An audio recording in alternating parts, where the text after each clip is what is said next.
ایک ایسی قوم کے پاس پہنچے ذوالقرنین کہ وہ قوم حضرت ذوالقرنین کی زبان نہیں سمجھتی تھی، تو ترجمان کے ذریعے اس قوم سے بات ہوئی. اس قوم نے کہا کہ آپ بڑے طاقتور بادشاہ ہو، ہم ایک مصیبت میں مبتلا ہیں، آپ اس سے ہمیں بچائیں. وہ مصیبت کیا ہے؟ انہوں نے کہا یاجوج ماجوج ایک قوم ہے جو زمین میں فساد مچا رہی ہے، تو آپ ہمیں اس سے کیا کریں؟ اس کے شر سے بچا لیں. تو حضرت ذوالقرنین نے جو پہاڑوں کی وادیاں تھیں نا، ان کے درمیان لوہا اور سیسا گرم کر کے، بڑا مشکل کام ہے یہ پہاڑوں کو لوہے اور سیسے سے بند کرنا، اس قوم کو پیک کر دیا، سیل پیک، کہ یہ قوم اب قیامت تک نکل نہ سکے اور دنیا ان کے شر سے محفوظ رہے. 2 جگہ قرآن میں یاجوج اور ماجوج کا تذکرہ ہے. حدیث میں آتا ہے کہ وہ جو یاجوج اور ماجوج ہیں اتنی کثرت سے ہیں، وہ کیا کرتے ہیں؟ دیوار کو چاٹتے ہیں روزانہ ختم کرنے کے لیے، یہ دیوار چاٹ چاٹ کے کیا کرو؟ ختم کرو. اور وہ جب ختم ہونے کے قریب رہتی ہے تو وہ کہتے ہیں اب ہم کل اس کو چاٹیں گے، اور انشاءاللہ نہیں کہتے. تو جب اگلا دن آتا ہے تو دیوار واپس اسی طرح ہو چکی ہوتی ہے. تو آپ صلی اللہ علیہ وسلم نے فرمایا قرب قیامت میں وہ یہ کہیں گے کہ انشاءاللہ اس دیوار کو ہم کل ختم کر دیں گے. تو جب انشاءاللہ کہیں گے کہ اللہ نے چاہا، کیونکہ وہ مسلمان نہیں ہے وہ قوم، جب اللہ نے چاہا کہیں گے تو وہ دیوار اگلے دن کیا ہو جائے گی؟ ختم. اور قرآن میں آتا ہے کہ پھر وہ زمین میں پھیل جائیں گے. وَتَرَكْنَا بَعْضَهُمْ يَوْمَئِذٍ يَمُوجُ فِي بَعْضٍ، اتنی کثرت سے زمین میں وہ بہت بڑی تعداد ہوگی، ان کی بہت بڑی تعداد، زمین میں ایسا فساد مچائیں گے کہ لوگوں کا جینا حرام کر دیں گے، گھس رہے ہوں گے ایک دوسرے کے اندر، اتنی کثرت سے ہوں گے. فرمایا، اور پھر حدیث میں آتا ہے، یہ تو قرآن میں ہے نا کہ اتنی کثرت سے ان کو چھوڑ دیا جائے گا، حدیث میں آتا ہے کہ حضرت عیسیٰ علیہ السلام جب نازل ہوں گے تو پھر یاجوج ماجوج کو ختم کریں گے، ان کی لڑائی ہوگی، وہ اللہ سے بد دعا کریں گے. پھر حدیث میں آتا ہے کہ اتنی لاشیں جب وہ مریں گے نا، اتنی لاشیں ہوں گی کہ ان کی لاشوں کی کثرت سے زمین میں بدبو اور تعفن پھیل جائے گا، اور اتنی لاشوں کو ٹھکانے لگانا مسلمانوں کے بس میں نہیں ہوگا. پھر حضرت عیسیٰ علیہ السلام اللہ سے دعا کریں گے، بارشیں برسیں گی، سیلاب آئیں گے جن میں ان کی لاشیں بہہ بہہ کے ٹھکانے لگیں گی. پھر اس کے بعد دنیا سے کفر کا خاتمہ ہو جائے گا.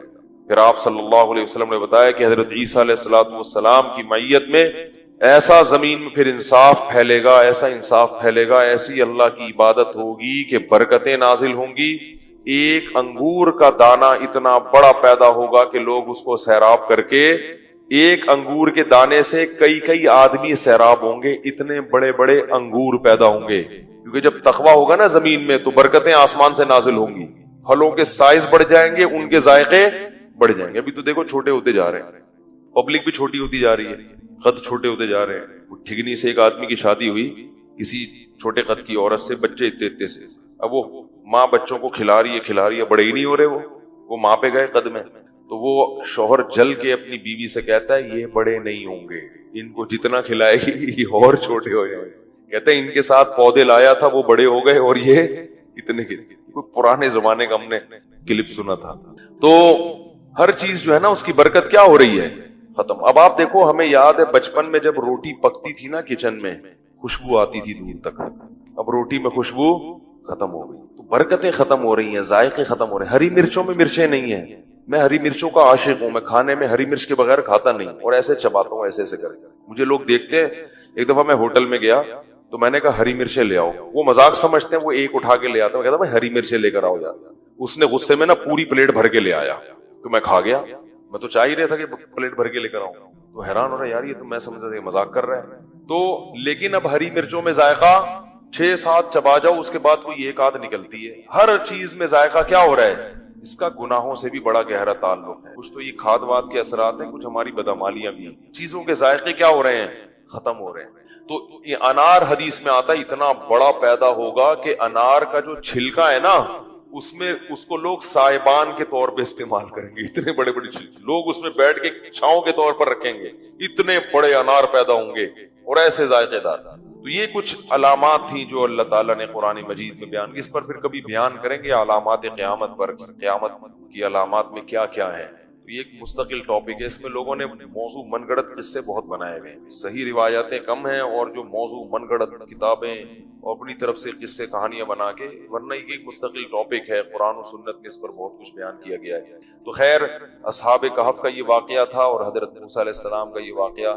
ہاں تو اچھا، یہ جو یاجوج ماجوج ہیں، بعض لوگ یہ اشکال کرتے ہیں کہ اب تک سائنسدانوں کو تو نظر آئے نہیں ہے، یہ زمین میں جو سیاح ہیں جو گھوم، ان کو تو نظر آئے نہیں، سیٹلائٹ سیارے بھی ہو گئے۔ یاد رکھو، انسان نے یہ دعویٰ کرنا غلط ہے کہ زمین کا ایک ایک چپا دیکھ لیا، ایسا نہیں ہے، یہ دعویٰ ہی غلط ہے۔ گوگل میپ سے جب تک دیکھیں گے نہیں نہ جا کے، اور دیکھنے میں آسان نہیں ہے، اور یہ بھی ممکن ہے کہ اللہ نے اس کو گوگل میپ سے چھپا دیا ہو، پردے میں رکھا، وہ پیک بھی ہو گئے ہوں گے کہ وہ اوپر سے نظر نہیں آ رہے ہوں گے۔ اور بعض لوگ یہ کہتے ہیں کہ یہ چائنیز ہے نا، یہ یاجوج ماجوج، تو مجھے نہیں پتا، ممکن ہے، میری تحقیق نہیں ہے، کوئی بھروسہ نہیں ہے، کیونکہ یہ بھی پہاڑوں کے اندر ہے اور یہ بھی اتنے زیادہ ہیں کہ جب یہ آئیں گے نا چینگ چینگ پونگ پونگ کر کے پوری دنیا میں۔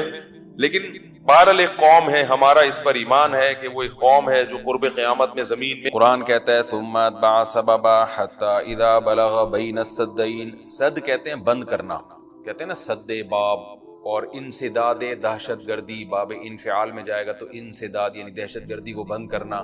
تو سدین، دو سد یعنی دو آڑیں، تو پہاڑ کو آڑ سے تعبیر کیا گیا ہے کیونکہ پہاڑ رکاوٹ بن جاتا ہے ادھر کی آبادی ادھر اور ادھر کی ادھر جانے کے لیے، تو ایک آڑ کی طرح ہوتا ہے۔ تو قرآن کہتا ہے حتی اذا بلغ بین السدین، یہاں تک کہ جب دو پہاڑوں کے درمیان میں پہنچے، وجد من دونہما قوما، تو آپ نے پایا ان دونوں کے پیچھے ایک قوم کو، یا دونوں کے ایک طرف ایک قوم کو پایا۔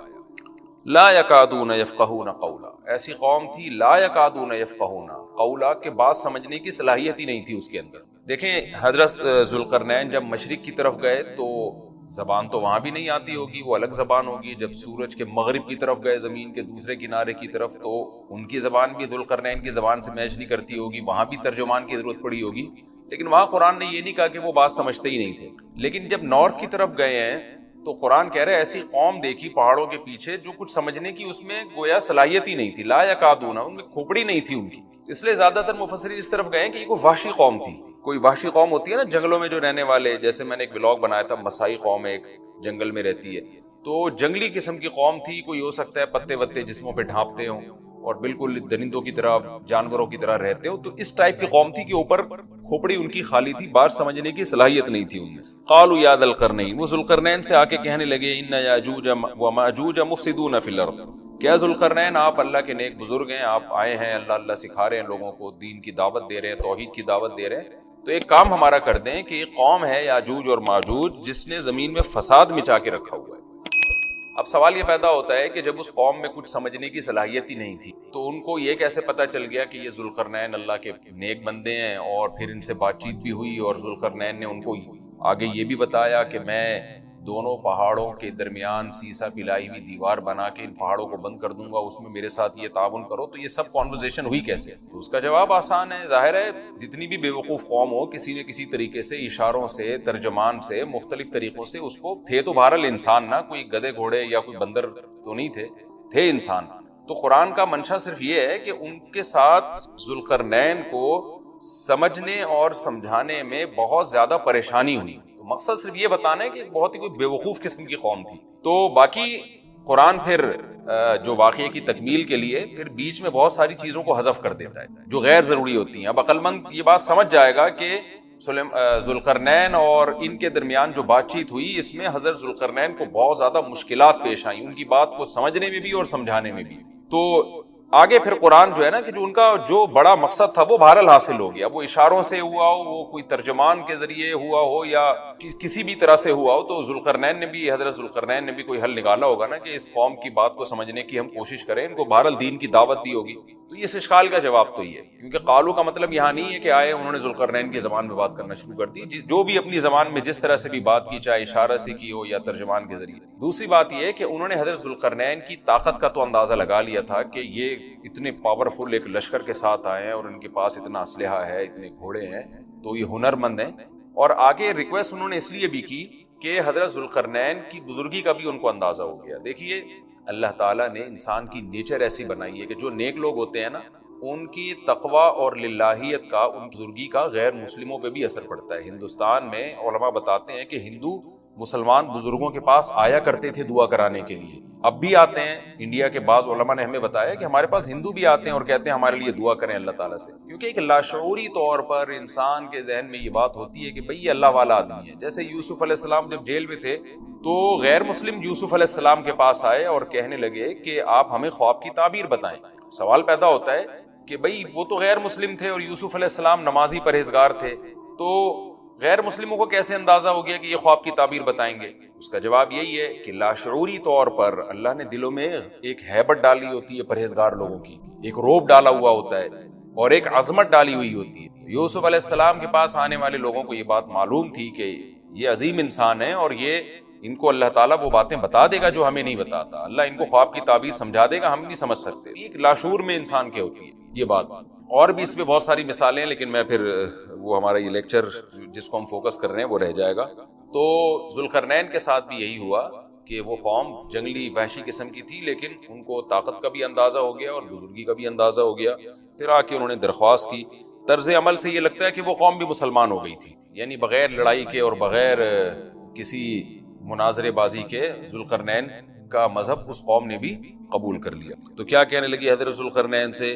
بھئی آپ ہمارا ایک کام کر دیں، آپ اتنے پاورفل آدمی ہیں، ان یاجوج و ماجوج مفسدون فی الارض، یاجوج ماجوج ایک قوم ہے جس نے زمین میں فساد مچا کے رکھا، آئے دن قتل و غارت کرتے ہیں وہ، اور ہمارے پاس ان سے لڑنے کی طاقت نہیں ہے۔ فَهَلْ نَجْعَلُ لَكَ خَرْجًا، کیا ہم آپ کے لیے خرچ بنا سکتے ہیں؟ اجرت خرچ کہتے ہیں، خراج کا لفظ آپ نے سنا ہوگا، ٹیکس کو یا اجرت کو۔ تو ہم آپ کو کمیشن دیں گے اس کا، ہمارے پاس پیسہ بہت ہے، وسائل بہت ہیں، لیکن وہ ٹیکنالوجی ہمارے پاس نہیں ہے جو آپ کے پاس ہے۔ تو ہم دیکھ رہے ہیں آپ کو اللہ نے ایک بڑی قوت اور طاقت دی ہے، تو پیسہ ہمارے پاس بہت ہے، ہم آپ کو اس کی اجرت دیں گے۔ آپ نے یہ کرنا ہے کہ علا، اس بات پر ہم آپ کو اجرت دیں گے، تجعل بیننا وبینہم سدا، کہ آپ ہمارے اور ان کے درمیان ایک آڑ بنا دیں، ایک دیوار بنا دیں۔ یہ بہت بڑی دیوار بنانی پڑے گی اور پہاڑوں کو کہ اس خلا کو ختم کرنا پڑے گا۔ وہ قوم آ کے ہم پہ حملے کرتی ہے اور ہمارا بہت نقصان کرتی ہے، تو آپ ایک ایسی آڑ بنا دیں جو ہمارے بس میں نہیں ہے۔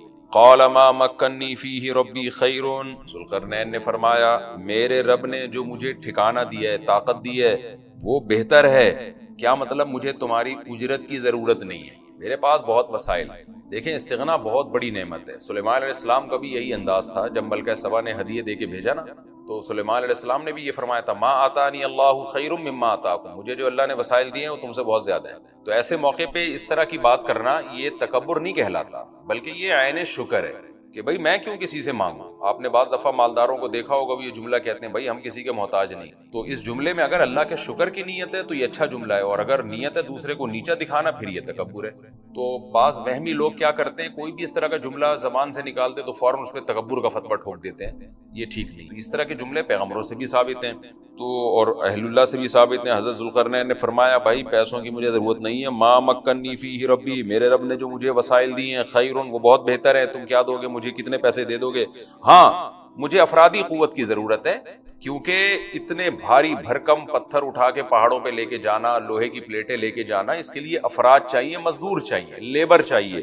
فَأَعِینُونِی بِقُوَّةٍ، تم مجھے میری مدد کرو قوت کے ساتھ، قوت چاہیے مجھے، پاور چاہیے، افرادی قوت چاہیے۔ یہاں قوت سے مراد ہے وسائل چاہیے، لیبر چاہیے، مزدور چاہیے۔ تو اجعل بینکم وبینہم ردما، میں تمہارے اور ان کے درمیان آڑ بنا دوں گا، دیوار بنا دوں گا۔ آتونی زبر الحدید، وہ قوت یہ چاہیے کہ دو تم مجھے لوہے کی پلیٹیں، یعنی اوپر چڑھانے میں میری مدد کرو ان کی۔ تو وہ افراد چاہیے ہمیں بہت بڑی تعداد میں جو لوہے کی پلیٹوں کو لے کے پہاڑوں کے اوپر چڑھیں، اور کوئی بھی اس وقت جو بھی طریقہ انہوں نے اختیار کیا ہوگا، ان پلیٹوں کو ہم دونوں پہاڑوں کے بیچ میں رکھیں گے، حتی اذا ساوا بین الصدفین، یہاں تک کہ جب دونوں کنار، صدف کہتے ہیں پہاڑ کے کنارہ، دونوں کناروں کے درمیان ان لوہے کی پلیٹوں کو۔ اچھا یہاں بھی اندماج ہے، صنعت اندماج کا مطلب بہت سے واقعات قرآن بیچ میں حذف کر رہے ہیں۔ تو ایسا ہی نہیں ہے کہ بنی بنائی پلیٹیں، انہوں نے کوئی اسٹیل مل تھی اور وہ پلیٹیں پہلے سے تیار رکھی ہوئی تھی۔ ظاہر ہے ذوالقرنین نے کیا کیا، لوہا جمع کیا پہلے۔ حضرت ذوالقرنین نے کس قدر محنت لگی ہوگی، پہاڑوں کے درمیان بہت زیادہ لوہا چاہیے، تو کہاں کہاں سے پتہ نہیں کتنے مہینے کا یہ پروسیس ہوگا, کتنے سال اس پروجیکٹ میں لگے ہوں گے, کہاں کہاں سے لوہا جمع کیا ہوگا. ہو سکتا ہے زمین میں کھدائی کا کام شروع کیا ہو پہلے, کہ زمین سے لوہا نکالیں ہم, پھر اس لوہے کو گرم کر کے اس کو بھٹیوں میں گرم کر کے کیسے پلیٹوں کی شکل میں تبدیل کیا ہوگا. تو یہ کوئی آسان کام نہیں ہے, لیکن قرآن نے اس پورے واقعے کو حذف کر دیا اور مختصراً بیان کیا. آتونی زبر الحدید, جو لوہے کی پلیٹیں ہم نے تیار کی ہیں وہ لا کے دو. حتی اذا ساوا بین الصدفین, جب ان پلیٹوں کو دونوں پہاڑوں کے بیچ میں ایسے ایسے نصب کرنا شروع کر دیا. ایک پلیٹ آئے, پھر دوسری پلیٹ, پھر تیسری پلیٹ, یعنی اگر ایسے کر کے پلیٹ لگاتے تو یہ تو پلیٹ تو بہت ہلکی ہوتی, یاجوج ماجوج اس میں سوراخ کر دیتے یا کچھ بھی اس کو توڑ دیتے یا جلا دیتے, پگھلا دیتے بھٹی کے ذریعے, کچھ بھی کر سکتے تھے. تو پلیٹوں کو ایسے کر کے رکھا گیا, چوڑائی میں جو ہے وہ دیوار بنے. قال انفخوا, تو ذوالقرنین نے کہا اب ان میں آگ بھڑکاؤ. انفخوا کا مطلب پھونک مارنا ہے, لیکن یہاں پھونک سے بھٹی کی جو گرم کرنے کے لیے جو ہوا ڈالی جاتی ہے نا, جو جیسے آپ نے دیکھا ہوگا نا پرانے زمانے میں خواتین جو تھیں, وہ بوڑھی مائیں کیا کرتی تھیں, دادیاں, وہ ایک پائپ لے کے نا کوئلوں میں پھونک مارتی تھیں. اس سے کیا ہوتا ہے, وہ ٹیمپریچر بڑھتا ہے. آج بھی میں نے گاؤں دیہاتوں میں دیکھا ہے بھٹیوں میں کہ وہ ہوا کا پریشر بنانے کے لیے انہوں نے کچھ دیسی قسم کی مشینیں لگائی ہوئی ہوتی ہیں. ایک صاحب کو میں نے دیکھا وہ سائیکل کا پہیے پہ پتہ نہیں کون سی مشین لگائی ہوئی ہے, اس سائیکل گھمائے جا رہے ہیں, ادھر سے ہوا نکل رہی ہے اور وہ لوہا پگھلنا شروع ہو گیا. تو بھٹی میں جو پہلے زمانے میں ٹیمپریچر بڑھایا جاتا تھا وہ ہوا کا پریشر بڑھا کے ہی بڑھایا جاتا تھا, یا ہو سکتا ہے کوئی گیس ہو جس کا پریشر بڑھانے کو انفخو سے تعبیر کیا جا رہا ہے. حتی اذا جعلہ نارا, یہاں تک کہ جب ان پلیٹوں کو بہت زیادہ گرم کر دیا اور آگ کی طرح, وہ پلیٹیں بیچ میں نصب کر کے نا آگ کی طرح پگھلنے لگی, پانی کی طرح وہ پگھلنے لگی. تو قال آتونی افرغ علیہ قطرہ, جب وہ گرم ہو گئی نا بہت زیادہ, تو پہلے سے تانبا پگھلا کے رکھا ہوا تھا. یہاں بھی وہی تفصیل ہے کہ حضرت ذوالقرنین نے جو اتنا زیادہ تانبا پگھلا کے پہلے سے بالکل وہ پانی کی طرح تانبا پگھلایا ہوا تھا. میں نے دیکھا ہے جو کاپر ہے پگھلتا ہوا بھٹیوں میں, مجھے تو ایسی چیزیں دیکھنے کا بڑا شوق ہے. تو وہ اتنا زیادہ اس کا ٹیمپریچر ہوتا ہے نا کہ ایسا لگتا ہے جیسے جہنم کی آگ ہے. اللہ ہم سب کو محفوظ رکھے. تو میں کبھی کبھار جب یہ آیت پڑھتا ہوں تو میں سوچتا ہوں کہ کیا کتنا بڑی مقدار میں حضرت ذوالقرنین نے کہاں کہاں سے تانبا جمع کیا ہوگا, پھر اس کو کیسے اس زمانے میں جو صدیوں پرانی بات ہے, جب ٹیکنالوجی نے اتنی ترقی نہیں کی تھی, اس کا تو اشیر اشیر بھی نہیں تھا, لیکن کیسے اس کو پگھلایا ہوگا انہوں نے حضرت ذوالقرنین نے. تو وہ کسی دیگڑے میں جناب اتنا زیادہ, پھر دیگ کہاں سے لائے ہوں گے, وہ دیگ تو خود پگھل جائے گی. اس کے لیے مخصوص قسم کی ایک کوئی میٹل ہوتا ہے کہ اس کا ٹیمپریچر اور تانبے کا ٹیمپریچر میں فرق ہوتا ہے, کہ تانبا جس ٹیمپریچر میں پگھلے گا تو اس دھات کو, تانبے کو جس دیگ میں ڈالا جائے وہ اس ٹیمپریچر پہ نہ پگھلتا ہو. یہ کوئی پتھر کی دیگ ہوگی, جو بھی ہوگا, لیکن بہرحال یہ ساری چیزیں محیر العقول ہیں. تو حضرت ذوالقرنین نے پہلے سے بہت بڑی مقدار میں تانبے کو پگھلا کے رکھا ہوا تھا. اب انہوں نے کہا کہ آتونی افرغ علیہ قطرہ, قطر کہتے ہیں تانبے کو. اب یہ جو ہے دو, مجھے یہ میں اب ان پلیٹوں کے اوپر جو گرمی سے جو پگھل رہی ہیں نا, ان کے اوپر تانبا ڈال دوں گا. یعنی تانبا ڈالنے کا مقصد کیا تھا کہ دونوں پلیٹوں کے درمیان جو خلا ہے وہ پر ہو جائے, اور پلیٹوں کو پگھلانے کا مقصد یہ تھا کہ پلیٹیں اور تانبا آپس میں مکس ہو جائیں, ایک یکجان ہو جائیں. کیونکہ جب ایک چیز گرم کر کے دوسری گرم چیز کے ساتھ ملائی جاتی ہے نا, تو وہ اس کے اجزاء ایک دوسرے میں داخل ہو جاتے ہیں اور وہ بالکل یکجان ہو جاتا ہے. تو آتونی افرغ علیہ قطرہ, دو مجھے یہ تانبا, میں اس کے اوپر انڈیل دوں گا. تو وہ دیگیں تانبے کی پگھلا کے پہاڑوں پہ چڑھایا گیا ان دیگوں کو, اور پھر وہ لوہے کی پلیٹوں کے بیچ میں جو خلا تھا نا, ان خلا میں وہ تانبے کا جو پگھلا ہوا تانبا تھا پانی کی شکل میں, اس پگھلے ہوئے تانبے کو ڈال دیا گیا. تو وہ یکجان ہو کر ایک بہت مضبوط آہنی دیوار بن گئی. فَمَا اسْطَاعُوا أَن يَظْهَرُوهُ, اب یاجوج ماجوج میں اس کی استطاعت نہیں رہی کہ اس پہ چڑھ سکیں. وَمَا اسْتَطَاعُوا لَهُ نَقْبًا, اور اس دیوار میں نقب کی استطاعت بھی نہیں رہی. کتنا لمبا سوراخ کریں گے اس کو کھود کے, یہ بھی ان کے لیے ممکن نہیں رہا. جب اتنا زبردست پروجیکٹ چند مہینوں میں یا چند سالوں میں مکمل ہوا, یا چند دنوں میں, اس کی حقیقت اللہ ہی جانتا ہے, لیکن یہ بہت بڑا پروجیکٹ تھا, بہت ایک شاندار کام تھا, جو شاید اس زمانے میں بہت مشکل ہو. اس زمانے میں آپ سوچیں کہ کتنا مشکل ہوگا, لیکن ذوالقرنین نے جب اس پروجیکٹ کو مکمل کیا, قال ھذا رحمت من ربی, وہی بات, تکبر نہیں کیا, میرا کمال ہے, دیکھا, اور پھر شو بازی شروع کی, نا نا نا نا نا, ھذا رحمت من ربی, یہ میری رب کی طرف سے رحمت ہے. دیکھیں سلیمان علیہ السلام بھی یہی الفاظ تھے نا جب تخت سامنے آ گیا، ھذا من فضل ربی، یہ میرے رب کا فضل ہے۔ تو انبیاء اور نیک لوگ اللہ ان سے جب بھی کوئی عجیب کام لیتا ہے تو فوراً اللہ کی طرف نسبت کرتے ہیں۔ پھر وہ دنیا کی بے ثباتی بھی دکھاتے ہیں کہ انہی چیزوں میں پڑھ کے نہ رہ جانا۔ فوراً ذوالقرنین نے کیا کہا، فَإِذَا جَاءَ وَعْدُ رَبِّي، جب میرے رب کا وعدہ آئے گا نا، جَعَلَهُ دَكَّا، اللہ اس کو توڑ تاڑ دے گا۔ مطلب یہ دنیا کی ترقی ہے، یہ ہے فنا ہونے والی، دل لگانے کی چیز نہیں ہے۔ تو ایسا نہ ہو کہ اس سے دل لگانا شروع کر دو اور اسی میں بس کے رہ جاؤ اور اللہ کو بھول جاؤ اور اپنی ترقیوں پہ ناز کرنا شروع کر دو۔ فَإِذَا جَاءَ وَعْدُ رَبِّي، جب میرے رب کا وعدہ آئے گا، جَعَلَهُ دَكَّا، اسے توڑ تاڑ کے برابر کر دے گا۔ وَكَانَ وَعْدُ رَبِّي حَقًّا، اور میرے رب کا وعدہ سچا ہے۔ وعدے سے مراد کیا ہے؟ دونوں مراد ہو سکتے ہیں، یا تو قیامت مراد ہو سکتی ہے کہ قیامت میں سب چیزیں ہی ٹوٹ جائیں گی، یا جو احادیث میں آیا ہے کہ جب یاجوج ماجوج قرب قیامت میں ظاہر ہوں گے تو وہ دیوار ختم ہو جائے گی، یا تو وہ مراد ہے۔ وَتَرَكْنَا بَعْضَهُمْ يَوْمَئِذٍ يَمُوجُ فِي بَعْضٍ، اور ہم ان میں سے بعض کو، یعنی جو یاجوج ماجوج ہیں ان میں سے بعض کو، یومئذ، جس دن ایسا ہوگا، جس دن اللہ کا وعدہ آئے گا اور یہ دیوار ٹوٹے گی، یموج فی بعض، ہم ان کو ایسا کر دیں گے کہ یہ ایک دوسرے میں گھس رہے ہوں گے۔ یہ مضمون احادیث میں آیا ہے۔ دیکھیں قرآن میں اور احادیث صحیحہ میں جو یاجوج ماجوج اور اس دیوار کا ہمیں ملتا ہے نا، میں صرف اس کو آپ کے سامنے بیان کروں گا، باقی اس بارے میں ڈیٹیل میں آپ جائیں گے تو بہت کچھ آپ کو انٹرنیٹ پہ بھی مل جائے گا، مفسرین کی کتابوں میں بھی مل جائے گا، اور لوگوں کی اپنی اپنی تحقیقات ہیں، اپنے اپنے تبصرے ہیں۔ نہ میں ان تبصروں کو صحیح کہہ رہا ہوں نہ غلط کہہ رہا ہوں، کتابیں بھری ہوئی ہیں، وہ آپ جائیں پڑھیں اس کو۔ لیکن جتنی بات قرآن سے اور صحیح احادیث سے یاجوج ماجوج کے بارے میں ثابت ہوتی ہے، میں صرف اس کو آپ کے سامنے ابھی پیش کر رہا ہوں۔ پہلا عقیدہ تو یہ ثابت ہوتا ہے کہ یاجوج ماجوج ایک قوم ہے، انسان ہے، وہ کوئی انسانوں کے علاوہ کوئی الگ مخلوق نہیں ہے، لیکن ہے بڑے فسادی۔ دوسری بات، یہ بہت قدیم ہے، ذوالقرنین جب گئے تو اس سے پہلے کی یہ قوم ہے اور زمین میں پہلے سے فساد مچا رہی ہے، لیکن بہت زیادہ ان کی کثرت نہیں تھی جتنی کثرت قرب قیامت میں ہوگی، کیونکہ نسل ان کی بہت تیزی کے ساتھ بڑھ رہی ہے۔ تیسری بات یہ ہے کہ اللہ نے ان کو دنیا کے کسی حصے میں رکھ کے چھپا دیا ہے۔ چھپایا اس لیے ہے کہ ان کے ظاہر ہونے کا ایک ٹائم ہے، اور وہ ہے حضرت عیسیٰ علیہ السلام کا دور۔ حضرت عیسیٰ ابن مریم کے دور میں یاجوج ماجوج ظاہر ہوں، تو اسی کو آپ چوتھا پوائنٹ بھی کہہ سکتے ہیں۔ تیسرا پوائنٹ کیا ہو گیا کہ ان کو چھپا دیا گیا ہے۔ لہذا یہ جو لوگ کہتے ہیں نا یاجوج ماجوج دریافت ہو گئے فلاں جگہ ہے فلاں جگہ ہے، تو بھائی ہمیں جب ایک چیز چھپا دی گئی ہے اور ایک ٹائم بتا دیا گیا ہے کہ اس ٹائم پہ ظاہر ہوں گے، تو اس سے پہلے وہ دریافت ہو ہی نہیں سکتے۔ پہلے دریافت ہو گئے تو اس کا مطلب نبی صلی اللہ علیہ وسلم کی گویا پیش گوئی غلط ہو گئی، تو جو جس کا ٹائم ہے اسی ٹائم پہ وہ ظاہر ہوں گے۔ چوتھی بات میں نے جیسے بتائی کہ حضرت عیسیٰ علیہ السلام کے دور میں وہ ظاہر ہوں گے۔ پانچویں بات، صحیح حدیث سے یہ بات ثابت ہے کہ یاجوج ماجوج وہ جو دیوار بنی تھی اس کو چاٹتے رہتے ہیں، ختم کرتے ہیں۔ اب چاٹنا کا جو لفظ حدیث میں ہے اس سے مراد زبان سے چاٹنا بھی ہو سکتا ہے، اور یہ کنایا بھی ہو سکتا ہے کہ اس کو ختم کرنے کی کوشش میں لگے ہوئے ہیں۔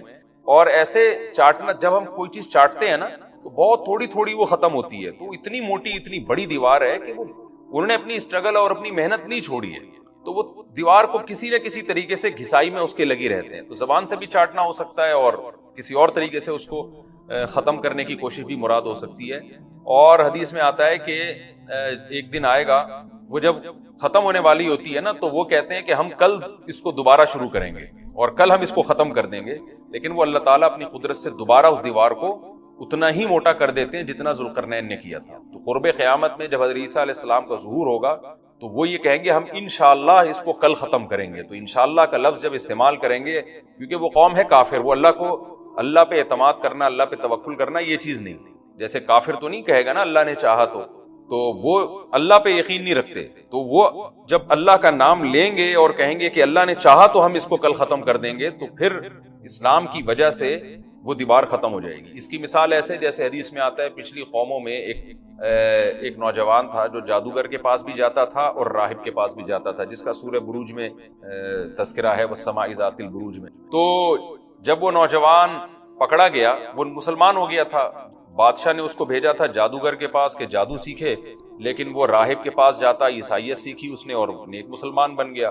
تو بادشاہ نے اس کو قتل کرنے کی حتی الامکان کوشش کی، مگر وہ قتل نہیں ہو پا رہا تھا۔ بادشاہ نے اس کو پہاڑ پہ بھیجا اپنے سپاہیوں کو لے کے کہ پہاڑ سے لے جا کے اس کو گرا دو، لیکن اللہ نے مدد کی کہ وہ سپاہی گر گئے، یہ بچ گیا۔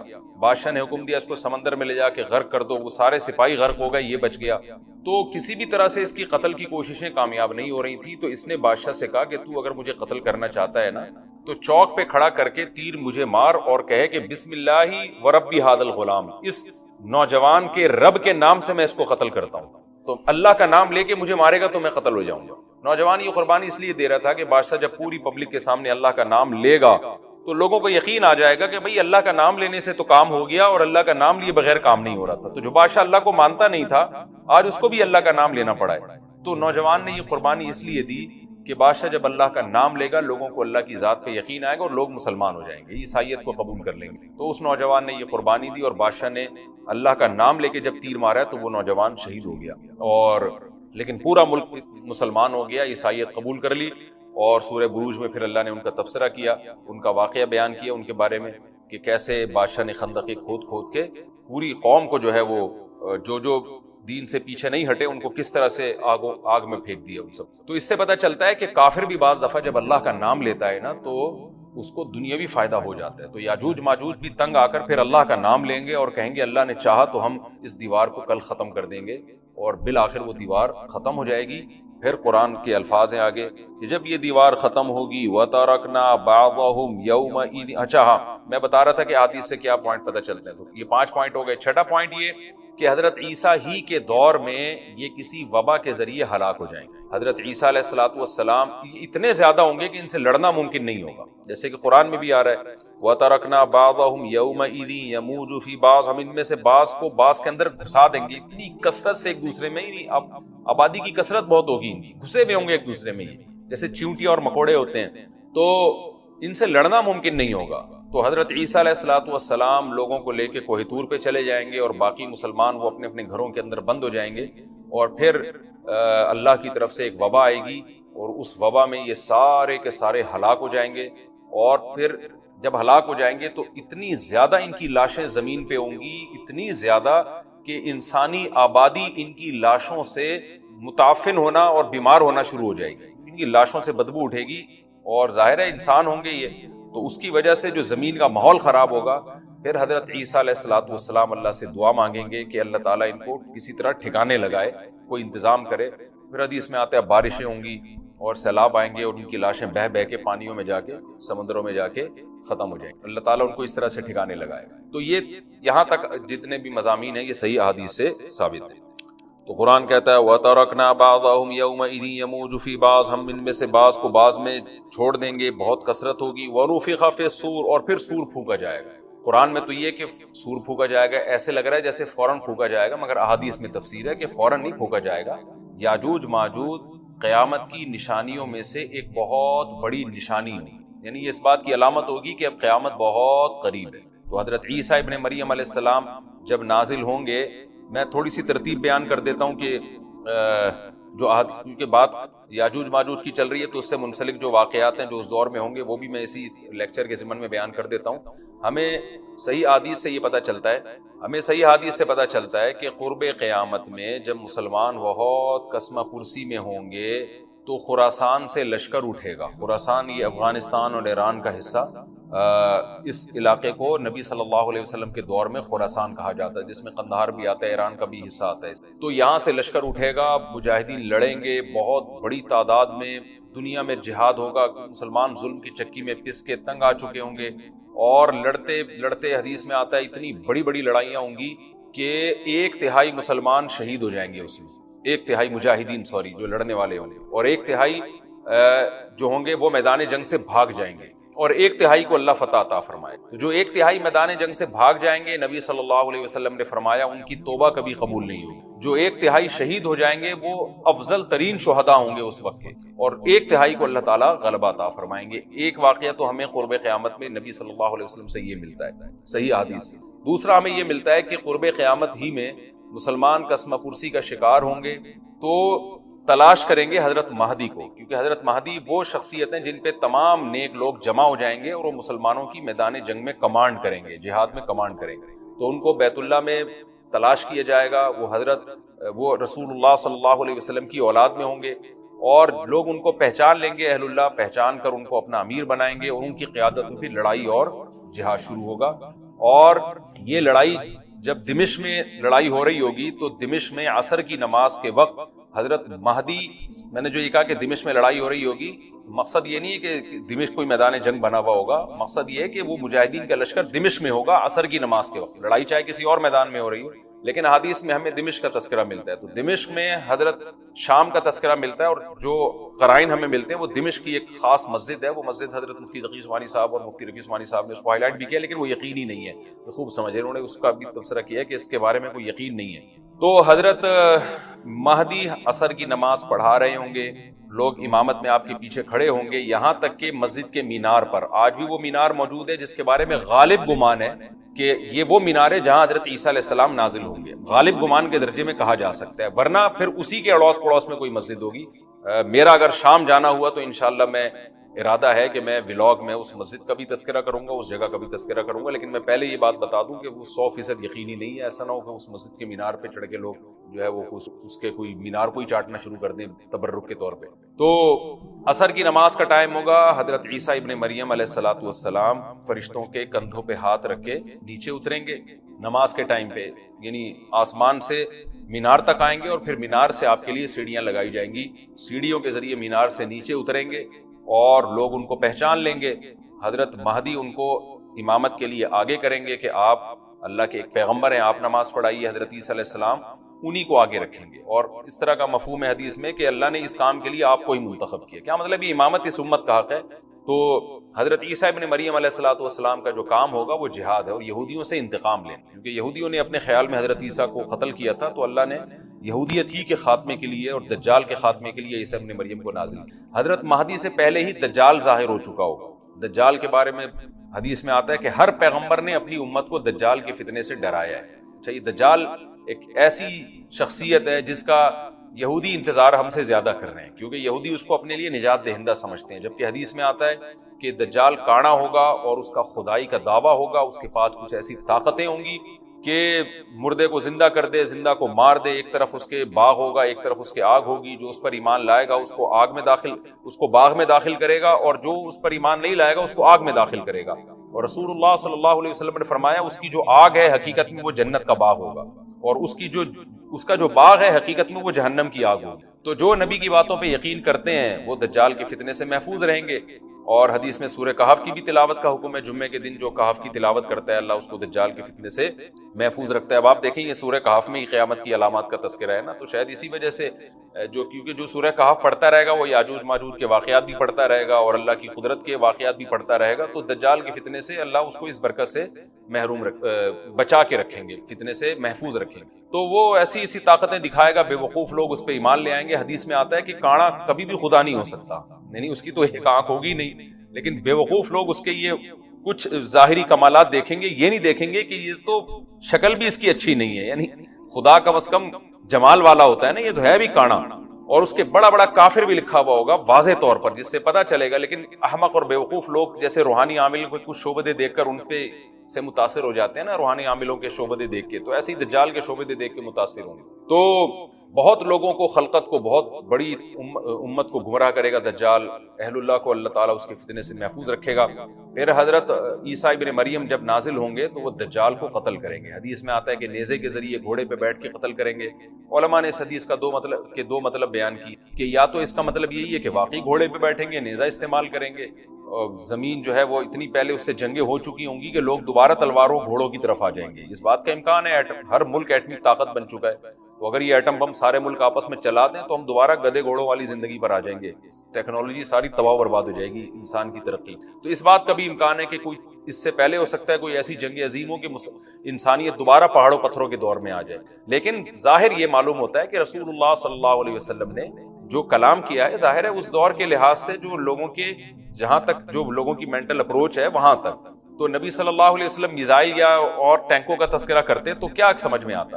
تو گھوڑے سے مراد ہے جو اس زمانے کا گھوڑا ہوگا، اور نیزے سے مراد ہے اس زمانے کا جو اسلحہ ہوگا، کیونکہ نیزہ نبی کے دور کا ایک مناسب اسلحہ تھا اور گھوڑا نبی کے دور کی میدان جنگ کی ایک مناسب سواری تھی۔ تو اس سے یہ بھی پتہ چلتا ہے کہ ہو سکتا ہے عیسیٰ ابن مریم نیزے کے بجائے کلاشنکوف کا استعمال کر لیں، تو یعنی وہ نیزہ جو ہے وہ اس کلاشنکوف کی یا جو بھی اسلحہ اس وقت حضرت عیسیٰ ابن مریم استعمال کریں گے اس کی ایک تعبیر ہے، اس کا بھی پورا امکان ہے۔